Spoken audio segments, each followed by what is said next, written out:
Bismillahirrahmanirrahim. Assalamualaikum warahmatullahi wabarakatuh. Em, Pada video kali ini kami akan menjelaskan mengenai final project untuk proses classification pada kelas kecerdasan komputasional kelas E. Saya Agung Prabowo dan di sini ada satu lagi Mutia Amanah Arum yang akan menjelaskan mengenai metode-metode terkait klasifikasi.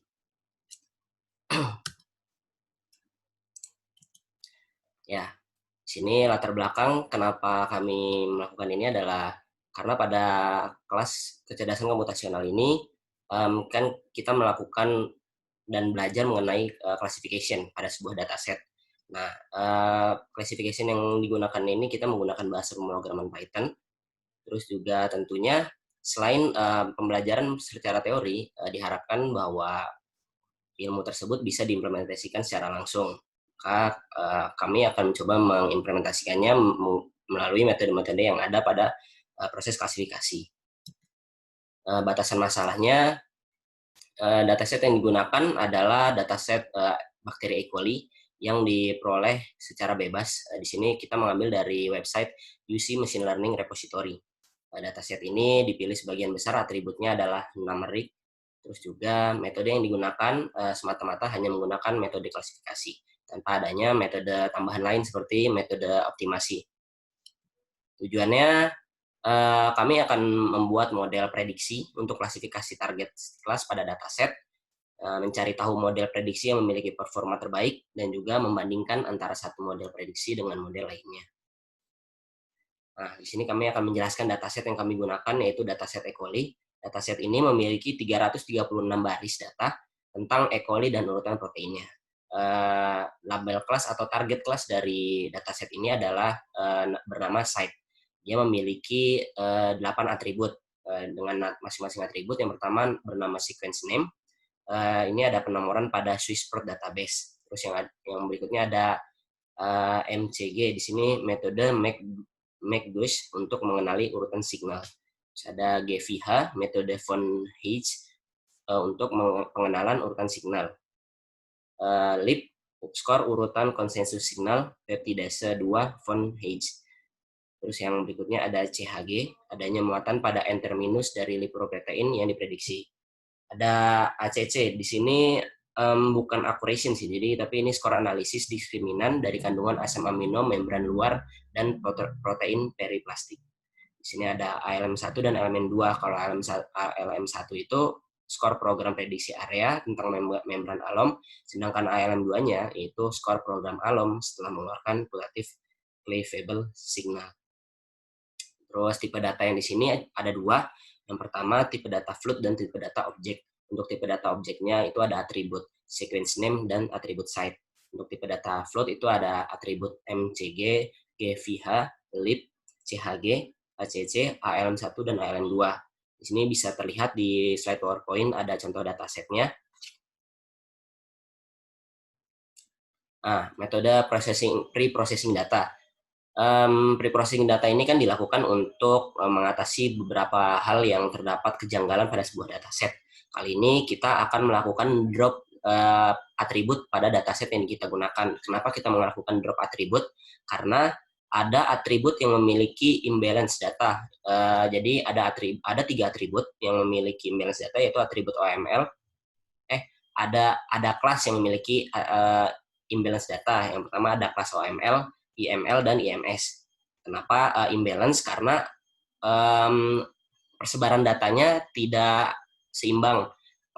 Kelas tersebut hanya memiliki persebaran data 5 pada kelas OML, 2 pada kelas IML, dan 2 lagi pada kelas IMS. Tentu persebaran data yang imbalance ini akan mempengaruhi model dalam menentukan performasi yang paling tepat dan paling akurat, sehingga justru malah merusak dari model tersebut. Nah, di sini kita menggunakan metode klasifikasi KNN. Di sini sekilas mengenai KNN, itu metode klasifikasi terhadap sekumpulan data berdasarkan pembelajaran data yang sudah terklasifikasikan sebelumnya, masuk dalam supervised learning, di mana hasil query instance yang baru diklasifikasikan berdasarkan mayoritas kedekatan jarak dari kategori yang ada dalam KNN. Berikutnya ada SVM atau support vector machine. adalah suatu teknik untuk melakukan prediksi baik dalam kasus klasifikasi maupun regresi. SVM memiliki prinsip dasar linear classifier, yaitu kasus klasifikasi yang secara linear dapat dipisahkan. Namun SVM telah dikembangkan agar dapat bekerja pada problem non-linear dengan memasukkan konsep kernel, yang akan kita bahas juga nanti di belakang. Terus berikutnya ada metode decision tree. Nah, klasifikasi dengan menggunakan decision tree ini adalah prediksi menggunakan pohon atau struktur hierarki. Konsep pohon keputusan ini adalah mengubah data dari decision tree atau aturan-aturan keputusan manfaat utama dari penggunaan decision tree.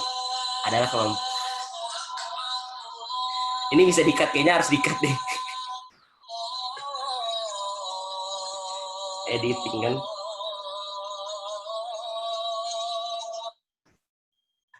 Oke, kayaknya sangat sulit untuk one-take. Yang berikutnya ada metode klasifikasi yang kita gunakan, yaitu metode decision tree. Metode decision tree ini adalah metode prediksi menggunakan pohon atau struktur hierarki. Konsep pohon keputusan adalah mengubah data dari decision tree atau aturan-aturan keputusan manfaat utama dari penggunaan decision tree. Membreakdown proses pengambilan keputusan yang kompleks menjadi lebih simpel, sehingga pengambilan keputusan akan lebih menginterpretasikan solusi dari permasalahan. Nah, di sini pengukuran format atau kinerja sistem yang kita gunakan untuk mengukur 3 metode tadi itu ada pertama menggunakan confusion metric, yaitu sebuah tabel dengan 4 kombinasi berbeda dari nilai prediksi dan nilai aktual. Kedua ada akurasi, menggambarkan seberapa akurat model dalam mengklasifikasi sebuah data. Yang ketiga ada precision, menggambarkan akurasi antara data yang diminta dengan hasil prediksi yang diberikan oleh model. Berikutnya ada recall atau sensitivity, menggambarkan keberhasilan model dalam menemukan kembali sebuah informasi. Yang kelima atau yang terakhir ada F1 score, menggambarkan perbandingan antara precision dan recall yang dibobotkan. Ini ada flowchart yang dari alur sistem yang kita buat. Di sini flowchart-nya kita coba bagi dalam 3 bagian, mulai dari kita mount library dan load dataset, terus kita mengecek properti dari dataset, kita melakukan pre-processing atau tidak. Di sini pada kasus kali ini kita menggunakan pre-processing, terus dan kita mencoba melakukan implementasi model KNN, SVM, decision tree, dan memodifikasi semua model itu. Di sini bisa dilihat flowchart-nya. Oke. Selanjutnya akan dijelaskan oleh Mutia. Baik, terima kasih atas kesempatannya. Jadi selanjutnya saya akan membahas bagaimana kami mengimplementasikan kinerja dari kelompok kami. Jadi kalau di PPT ini kami cuma menampilkan inti dari pekerjaan kelompok kami. Jadi yang pertama itu ada proses train test split. Jadi di sini tujuannya untuk kita akan membagi data train dengan data testnya. Jadi secara default itu sebenarnya 0,25, namun di sini yang sempat ter-SS dia test size-nya itu sebesar 0,5. Jadi di sini kalau misalkan test size-nya 0,5 berarti maksudnya untuk ukuran data yang akan dites itu sebesar 50% dari jumlah datasetnya. Sedangkan untuk train size-nya, jadi untuk data yang di training itu sebesar 50% juga. Jadi untuk tes dan train size-nya ini dia saling berkomplement. Jadi misalkan kalau default-nya dia 0,25, berarti train size-nya itu dia 0,75, yang berarti data yang di-train itu 75%, terus data yang di-tes itu 25%. Nah, di sini juga selain kita melakukan train test split, kita juga melakukan scaling. Jadi di sini tujuannya supaya data yang kita punya dia memiliki range nilai yang sama untuk semua kelas. Jadi di sini sudah dari train testnya ini nanti bakal menghasilkan 4 nilai. Yang pertama ada nilai akurasi, nilai presisi, nilai recall, dan nilai F1 score. Terus nanti akan ditampilkan dalam bentuk tabel. Next.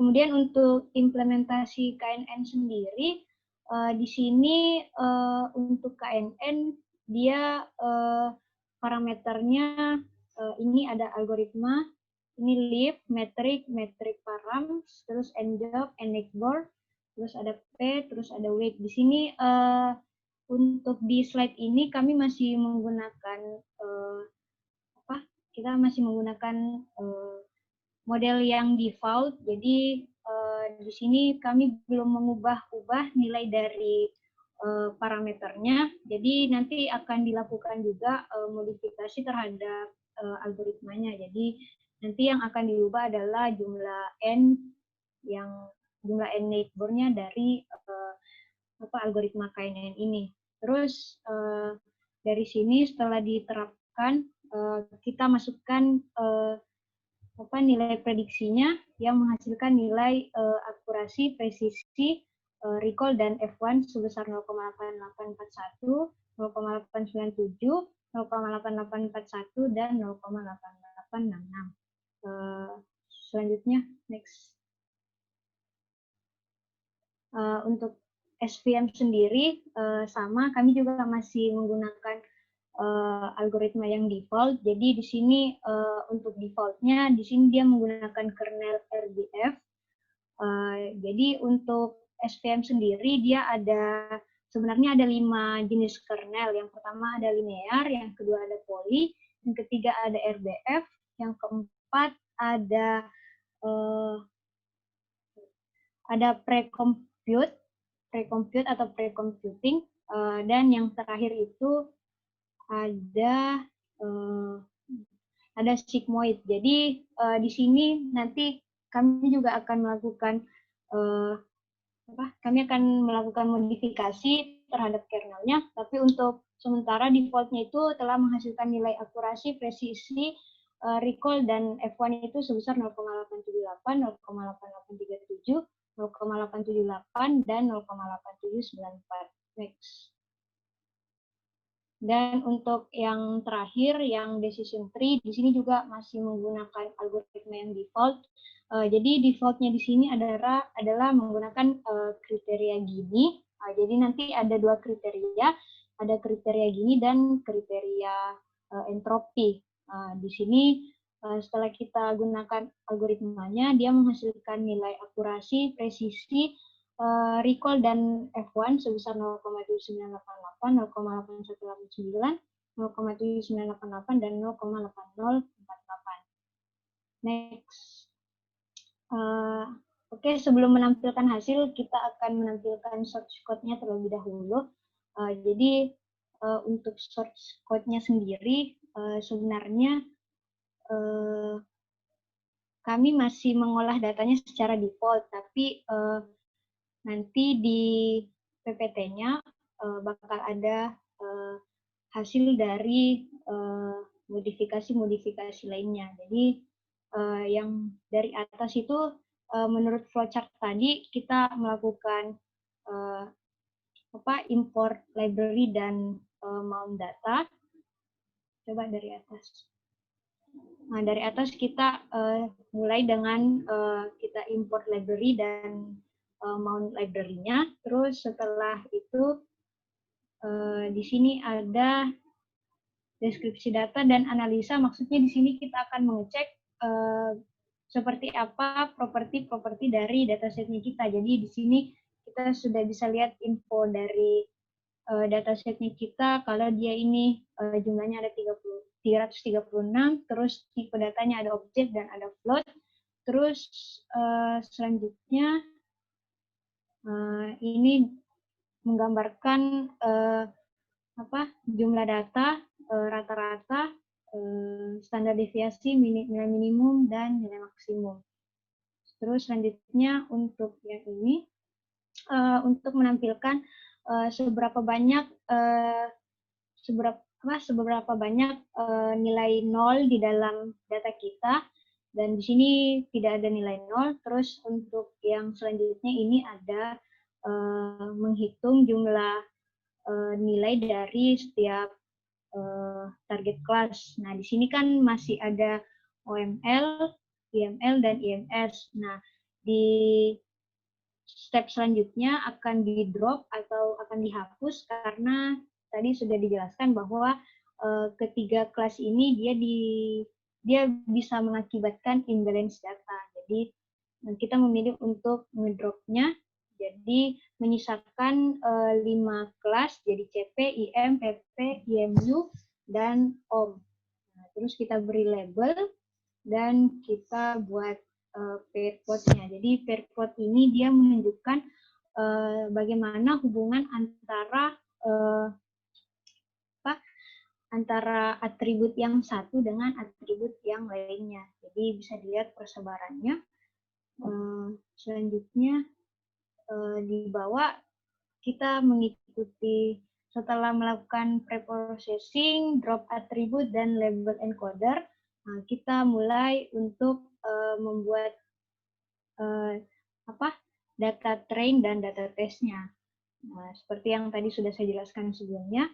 Terus setelah membuat data train dan data testnya, kita buat model algoritmanya. Di sini ada KNN, terus di bawah ada SPM, dan yang di bawah sini ada decision tree. Kemudian nanti akan menampilkan tabel hasil dan confusion matrix-nya.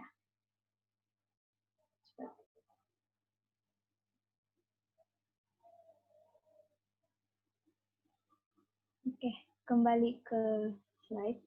Oke, jadi untuk hasilnya sendiri, jadi kami menggunakan beberapa uji coba. Yang pertama ini ada uji coba dengan mode default. Jadi mode default di sini kita set test size-nya sebesar 0,25 karena default dari sananya 0,25, berarti ukuran data testnya itu sebesar 25% dari dataset sesungguhnya, terus data trainingnya sebesar 75% dari dataset yang ada. Kemudian setelah dilakukan pengujian, dapat disimpulkan kalau nilai tertinggi ini dia diperoleh dari model KNN, karena bisa dilihat dibandingkan nilai akurasi, presisi, recall, dan F1-nya, di sini nilai KNN, model KNN dia memiliki nilai yang tertinggi. Disusul oleh SVM dan decision tree. Next. Kemudian setelah kita uji dengan metode default, kita coba modifikasi di bagian KNN-nya. Untuk SVM dan decision tree-nya kami tidak ubah, jadi tetap ke model default.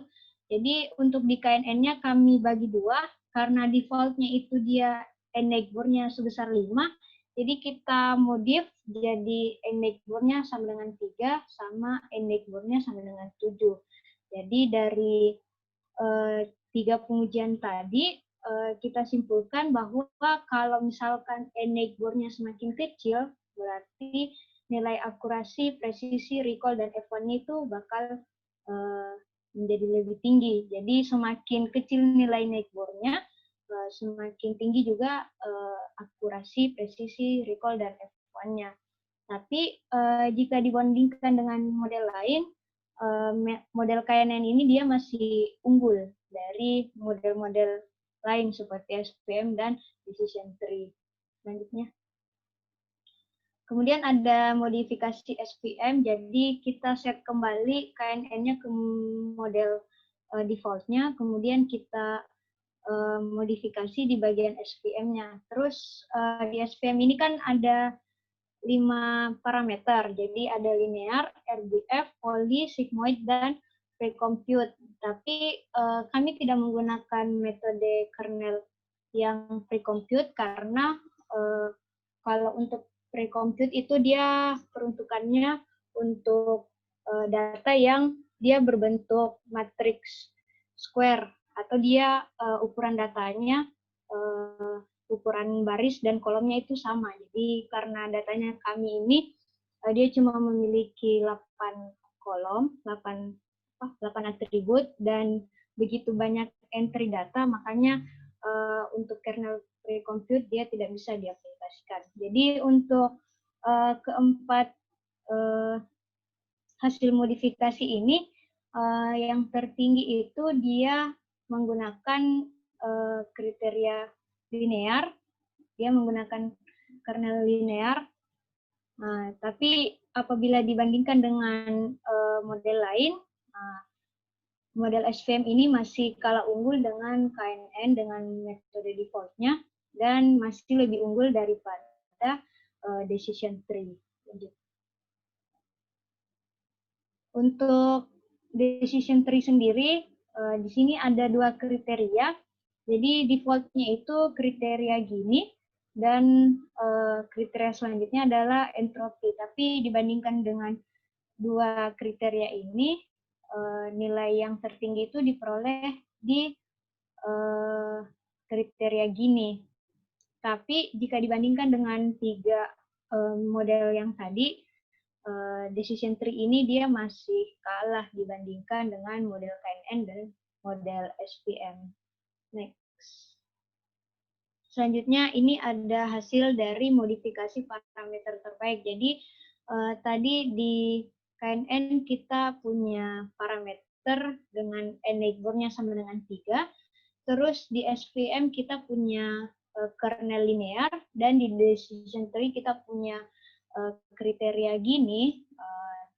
Kita gabungkan dan kita bandingkan, hasilnya ternyata nilai tertinggi itu diperoleh oleh KNN, terus disusul oleh SVM, dan yang terakhir decision tree. Dan dari situ kita bisa simpulkan bahwa di sini model terbaik adalah model KNN.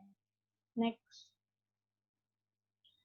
Di sini kita selain menguji terhadap parameternya, kita juga menguji terhadap ukuran test size-nya. Jadi tadi default-nya 0,25, kita coba modifikasi sedikit, jadi kita ubah jadi 0,5, jadi data train-nya 50% dan data test-nya sebesar 50%.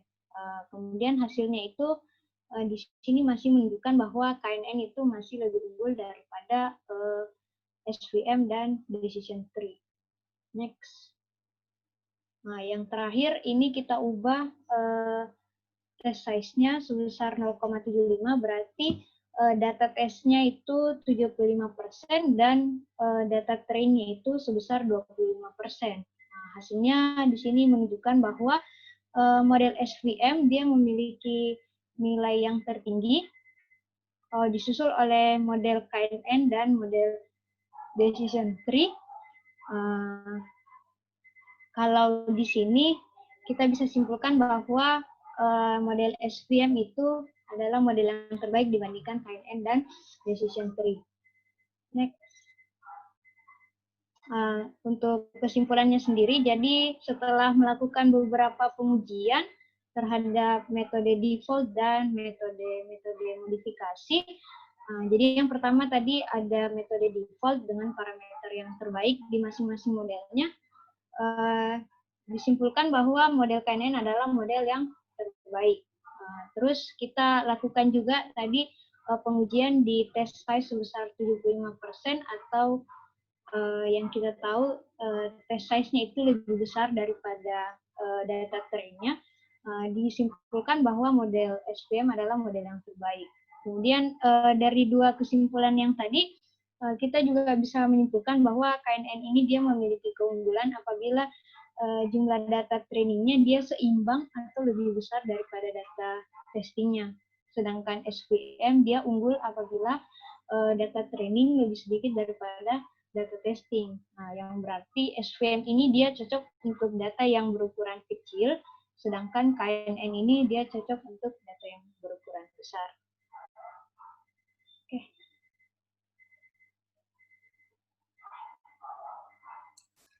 Oke, cukup itu aja ya, sekilas penjabaran kami mengenai final project untuk metode classification ini. Tadi sudah dijelaskan mulai dari dataset yang kita gunakan, hasil analisa sampai ke kesimpulannya. Mungkin itu saja dari saya, Agung Prabowo dan Mutia Amanah Arum. Kurang lebihnya mohon maaf. Wassalamualaikum warahmatullahi wabarakatuh.